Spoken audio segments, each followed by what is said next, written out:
Eto mga idol, panoorin natin si kuya kung anong gagawin niya dito sa kanyang PVC. Kumuha siya dito ng PVC kasi dahil sa kanya nilagyan ng buhangin at kanya itong dinarang o yung pinapalambot baga para sumunod sa hubog na gusto niya. Tapos ibinid niya dito sa kanyang DIY tools na bendit siguro yun. Saka kumuha siya dito ng elbow at kanya tong idinarang o ininit. Ang ganda ng tools na gamit niya dito mga idol. Abay sa tools na to, hindi na natin kailangan pang gumamit ng solvent na ating nakasanayan, at panigurado ako dito na mas matibay ito kaysa sa solvent dahil ito'y diretso na ang dikit. At ang kagandahan pa dito ay mas mabilis itong gamitin kaysa sa solvent. Aba, darang ka na lang dito ng darang mga idol, tapos ididikit mo na lang. Hindi na natin pa kailangan itong gamitan ng solvent. Ang ginamit niya mga PVC dito mga idol ay yung PVC baga na di uno. Abay, napakarami ng kadidikit nito mga idol.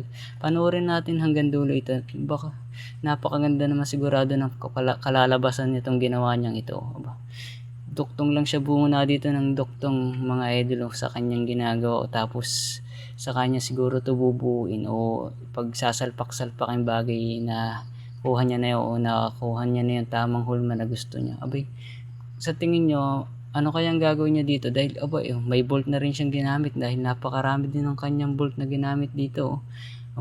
Ilang bolt na yun? Parang 3.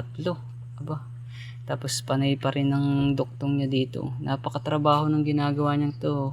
Pero panoorin natin hanggang dulo. Sigurado naman na super ganda at creative ang ganyang ginawang ito. Dito pa nagduksong-duksong niya na uli dito. Abay, ayos na ayos ang idea ni Kuya dito. Tapos pagkatapos niya pagduksong-duksong, kanya itong binarena at binutas-butasan. Parang may nakikukuha na akong idea sa gagawin niyang itong mga idol. Abay, kanya lang itong binutas-butasan. Pati yung kanyang binilog kanina ay kanya din itong binubutasan mga idol.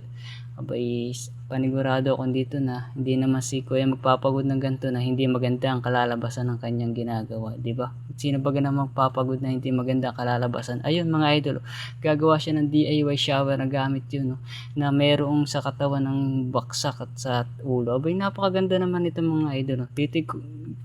Binutasan na yung pader para pagkakabitan ng kanyang gagawing DIY shower. Tapos yung lumang shower mga idol, tatanggalin niya na dahil i-install niya na yung kanyang ginawang DIY shower. Abay, napakaganda naman ng naisip ni Kuyang to. Sa pamamagitan nga naman ito, basa agad ang ating mga katawan dahil mayroon siyang sa katawan at sa ulo. Abay, dito ilalagyan din niya ng gripo mga idol. Syempre kailangan may gripo kasi hindi naman Tapos dito yung sa shower na, abay, hot and cold pala itong mga idol, itong ginawa niyang to. Tingnan nyo, dahil dalawa yung pinakang labasan ng tubig niya.